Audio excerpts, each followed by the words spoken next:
नमः संस्कृताय। आज के इस वीडियो में हम कारक प्रकरण षष्ठी विभक्ति का अगला भाग है। तो इसमें अगला जो सूत्र चल रहा था, क्रंजः प्रत्ययत्ने, क्रंजः कर्मणि शेषे षष्ठी स्यात् गुणाधाने।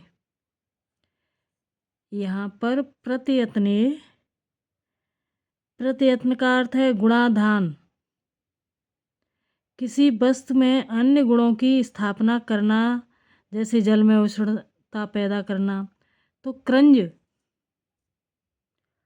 क्रंज धातु के कर्म में संबंध मात्र की विवक्षा होने पर गुणाधान अर्थ में षष्ठी विभक्त होती है।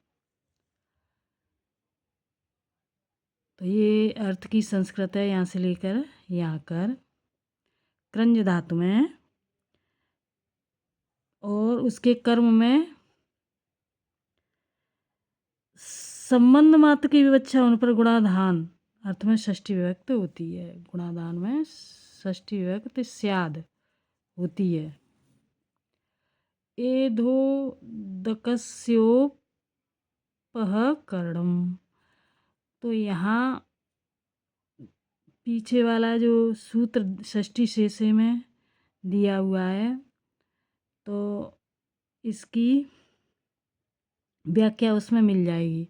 तो उसमें दिया हुआ है कि कर्ता, कर्म, करण, संप्रदान, अपादान, अधिकरण और प्रातिपदिक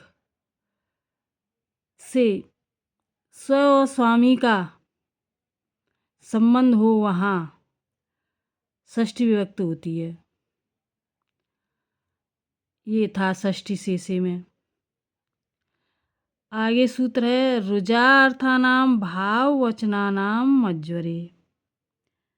ज्वर यानी ज्वर, ज्वर धातु को छोड़कर अन्य रोगार्थक धातुओं को, अन्य रोगार्थक धातुओं के कर्म में संबंध मात्र की विवक्षा होने पर षष्ठी विभक्त होती है, जबकि उनका कर्ता भाववाचक शब्द हो, भाववचना भाववाचक शब्द हो।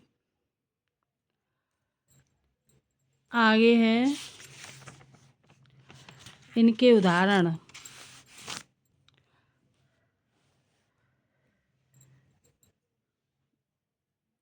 तो ये तो अभी संस्कृत थी जो पिछले पृष्ठ पर, तो उसका अर्थ था, उसकी संस्कृत है। अब ये चौरस्य रोगस्य रुजा।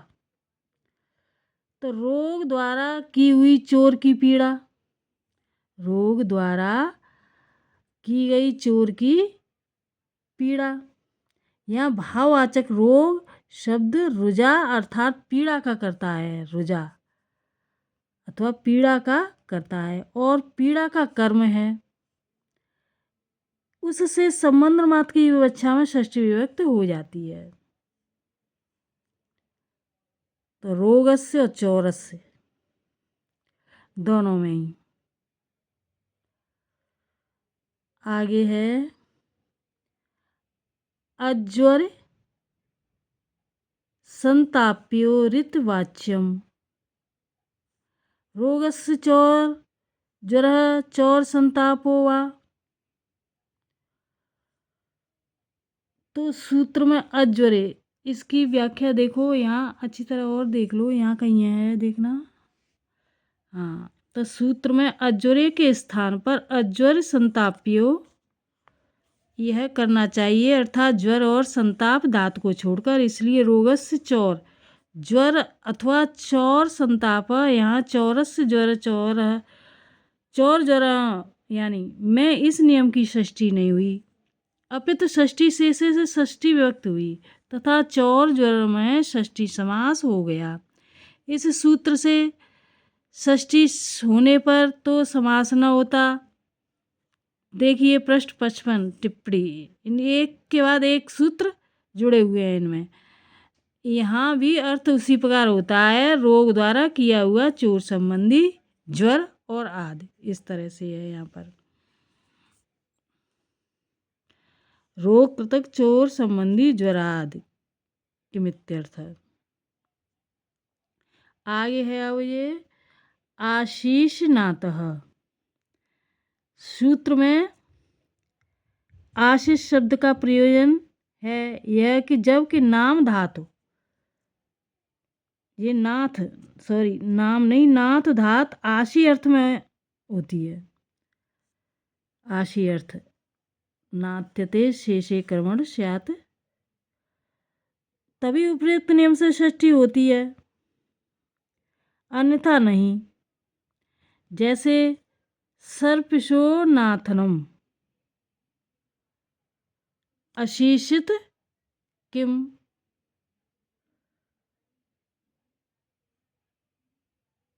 यहाँ आशीष नाथ, आशीर्नाथ नाथते शेषे कर्मण षष्ठी स्यात्। तो आशी अर्थ वाली नाम धातु के कर्म में संबंध मात्र की विवक्षा होने पर षष्ठी होती है। आशी का अर्थ अभिलाषा है यहाँ पर। इसका उदाहरण सर्पिशो नातम, तो यहाँ मेरे घृत होवे, यह इच्छा है। सर्पिश नाथ धातु का कर्म है, इसमें संबंध मात्र की विवक्षा में षष्ठी विभक्त होती है, यहाँ भी समास नहीं होता। तो ये पीछे भी पढ़ चुके हैं इसको। तो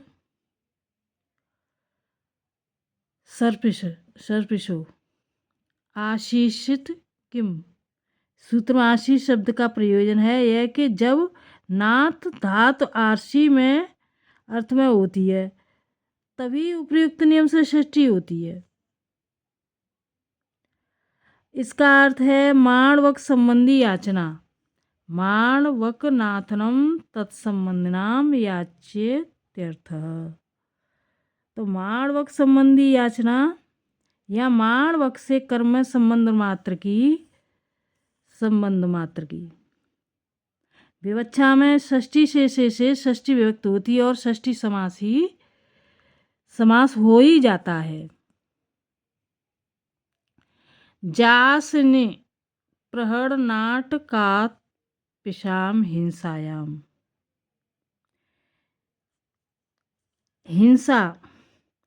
हिंसार्थक जास,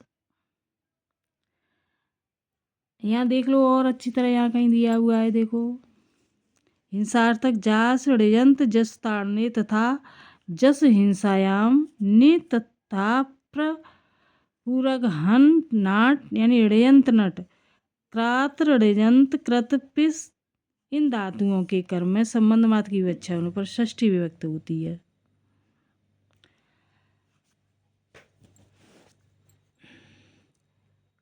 जैसे इसका उदाहरण है, ये तो अर्थ की संस्कृत है, जैसे इसका उदाहरण है चौरस्योज्जासनम,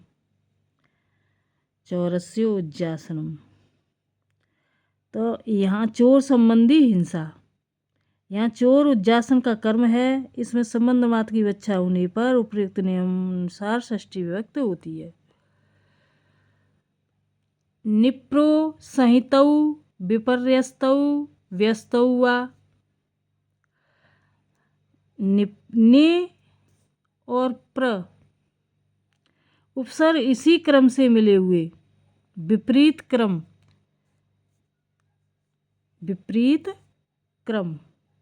में संहितौ यानी मिले हुए, विपस्यतौ विपरीत क्रम से मिले हुए, तथा व्यस्तौ पृथक पृथक रूप में लिए जाते हैं। अतएव जैसे चौरस्य निप्रहणनम, चौरस्य प्रणहननम, चौरस्य निहननम, चौरस्य प्रहरणम वा,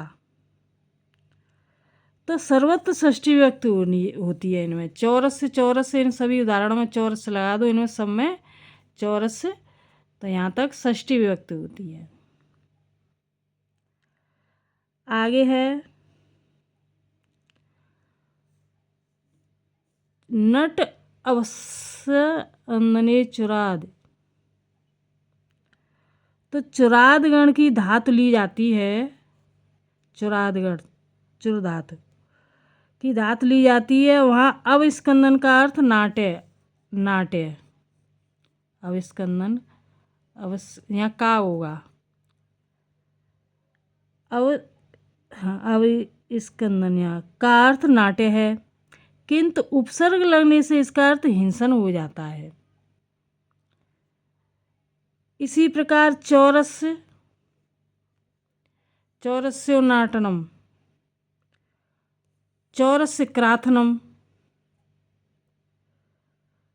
चौरस्य क्राथनम और वृषलस्य पेषणम में भी षष्ठी विभक्ति होती है। स्य, जहाँ से लगा हुआ है सब में षष्ठी विभक्ति है। स्य। हिंसायाम किम, हिंसा अर्थ में ही यह षष्ठी होती है, ऐसा क्यों कहा जाता है? कि धाना पेषणम, तो यहाँ देख लो, इसमें व्याकरण टिप्पणी है, व्याकरण टिप्पणी।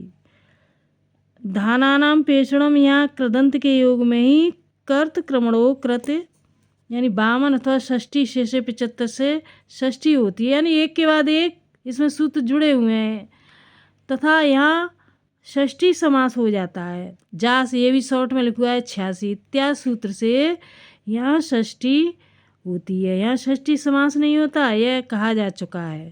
तो देखिए ऊपर टिप्पणियों में जो भी टिप्पणी है ऊपर जो हम पढ़ चुके हैं उनमें सब में देख कर समझ लेना। तो ये यहाँ तक है, यहाँ तक हो गया है जी। अब अगला वीडियो लेकर आएंगे। नमः संस्कृताय, सब्सक्राइब करना और कमेंट में बताना वीडियो कैसा लगा, शेयर करना, लाइक करना। धन्यवाद।